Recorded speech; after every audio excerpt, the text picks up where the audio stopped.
ஆன்மீக நண்பர்களுக்கு வணக்கம்.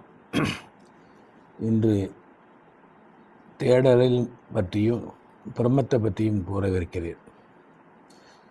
மனிதனின் தேடல் எண்ணம்தான் அதற்கு அடிப்படை உயிர் போராட்டம், ஸ்ட்ரகிளிங் ஃபார் சர்வைவல் என்பார்கள்.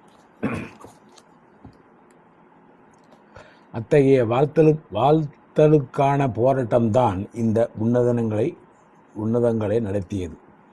தேவைதான் கண்டுபிடிப்புகளின் தாய். Necessity is the mother of invention என்பது பழமொழி.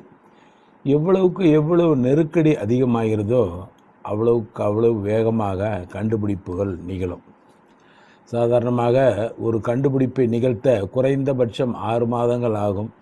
சில சமயம் வருடக்கணக்கில் கூட ஒரு கண்டுபிடிப்பு செலவாகும். ஆனால் விமானங்கள் தொலைவில் வரும்போதே அவற்றின் வருகையை கண்டறிந்து சொல்லும் ரேடார் சாதனம் ஒரே ஒரு வார கால அவகாசத்தில் கண்டுபிடிக்கப்பட்டது என்பது எத்தனை பேருக்கு தெரிய வரும். மனிதனின் வாழ்வு எப்போதுமே ஏதாவது ஒரு வகை தேடலை நோக்கித்தான் பயணித்து கொண்டிருக்கின்றது. இயற்கை போராட்டத்தில் எல்லா ஜீவன்களுமே உணவை தேடுகின்றன, உறைவிடத்தை தேடுகின்றன, பருவத்தில் தங்களுக்கான இணையையும் தேடுகின்றன. இந்த தேடல் என்பது ஆகமங்களின் பசி என்று குறிப்பிடுகின்றன. உண்மையில் பசி என்ற ஒன்று மட்டும் இல்லாவிட்டால் உலகின் எந்த விதமான துயரங்களும் இடமில்லை என்பது அறிஞர்களின் முடிவு. மனிதன் உயிர் வாழ உணவு அவசியம். உணவின்றி அவன் உயிர் வாழவும் முடியாது, செயல்படவும் முடியாது. உடல் என்னும் எந்திரம் செயல்பட தேவை. அது சக்தியை அளிப்பது அந்த உணவும் கூட.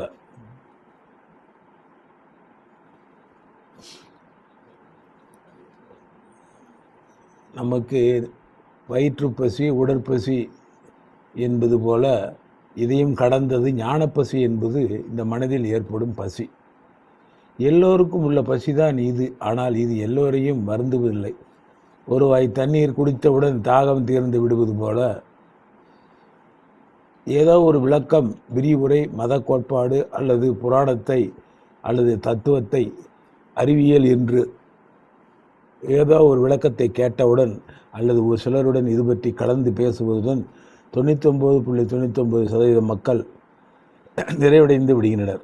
அதிலேயே திருப்தி அடைந்து அத்துடன் அந்த விவகாரத்தை உதறிவிட்டு போய்விடுகின்றனர். இதில் லட்சத்தில் ஒருவர் தான், கோடியில் ஒருவர் இப்படி நிறைவடைவது இல்லை. அவரது மனம் முழுவதும் பசியால் ஆக்கிரமிக்கப்படுகிறது. அவரது மனம் முழுவதும் ஞான தேடல் பற்றிய கேள்விகள் இடைவிடாது தாக்குதல்கள் நடத்த ஆரம்பித்து விடுகின்றன. அதற்கு கிடைக்கும் சாதாரண பதில்களே இதற்கு நிறைவடைவது இல்லை. பசி என்பது ருசி அறியாது என்பார்கள். பசியோடு இருப்பவன் எது கிடைத்தாலும் உடனே சாப்பிட்டு விடுவான். அந்த நிலையிலும் இல்லை, என் உணவு அல்ல, இதனெல்லாம் என் பசி தீராது என்று சொல்பவர் எவரேனும் இருப்பவரானால் அவர்தான் ஞானி என்று சொல்ல வேண்டும். ஞானத்தை தேடுபவர்களுக்கு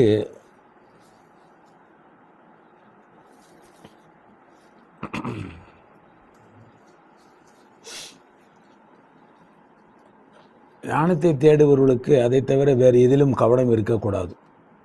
ஞானமும் ஒரு பசிதான். எது கிடைத்தாலும் சரி என்று திருப்திப்படாமல், சோம்பி அமர்ந்து விடாமல், தனக்கு வேண்டியதை அடைய வேண்டும் என்ற குறிக்கோளுடன் தொடர்ந்து தேடுபவன் இறுதியில் அனைத்தையும் அடைவான். பசித்திரு என்கிறார் விவேகானந்தர். மனதை பலரும் பலவிதங்களில் திசை திருப்பக்கூடும். ஒரே ஒரு சொல் கூட உன் கவனத்தை திருப்பி விடலாம். அதனாலேயே தனித்திரு, விழித்திரு, பசித்திரு என்கிறார் விவேகானந்தர். வெளியில் உள்ள ஒருவரோடு போர் புரியலாம். ஆனால் ஒரு மனிதன் தன்னுடன் தானே போரிடுவது எப்படி? அப்படி தனக்குள்ளேயே போர் முண்டால் அவனால் தான் என்னதான் செய்ய முடியும்? எனது நீதிமன்றத்தில் நானே வாதி, நானே பிரதிவாதி, நானே நீதிபதி என்கிறார் கவியரசர் கண்ணதாசன். அதனாலே அவர் ஓரிடத்திலும் தங்காமல் ஊரா அலைகின்றனர். ஒருவனுடைய உடலும் மனமும் ஒன்றுக்கொன்று முரண்பட ஆரம்பித்து விட்டால் அவன் நிலை பரிதாபமாகிவிடும். மனச்சிதைவு நோய்க்கு ஆளானவர்களும் உடலும் மனமும் ஒன்றுக்கொன்று முரண்பட்டானதாக இருக்கும். ஆனால் அதுவல்ல இது. மனச்சிதைவு என்பது ஒருவன் தன் சுய கட்டுப்பாட்டை இழந்த நிலை. இது அப்படி இல்லை. ஞானப்பசி கொண்டவர்கள் மிக தெளிவுடன் இருப்பார்கள். எல்லாவற்றுக்கும் தெளிவாக பதிலளிப்பார்கள். எல்லோருடனும் இயல்பாக பழகுவார்கள். ஆனால் எதனுடனும் ஒட்ட அவர்களால் இயலாது. வயிற்று பசிக்கும் ஞானப்பசிக்கும் உள்ளது ஒரே ஒரு வேறுபாடு தான் என்கின்றன அறநூல்கள். வயிற்றில் ஏற்படும் பசி எந்த உணவினாலும் போக்கிவிட முடியும். ஆனால் ஞானப்பசி அதற்குரிய ஒரே ஒரு உணவினால் மட்டும்தான் தீர்க்க முடியும். கேள்வி எதுவோ அதற்குரிய பதிலை பெறுவதை தவிர வேறு எதனாலுமே அதை தீர்க்க முடியாது. அது மட்டுமல்ல, ஒரே ஒரு முறை அந்த பசிக்கான உணவு கிடைத்தாலும் போதும், அதற்கு பிறகு அந்த பசியே எடுக்காது.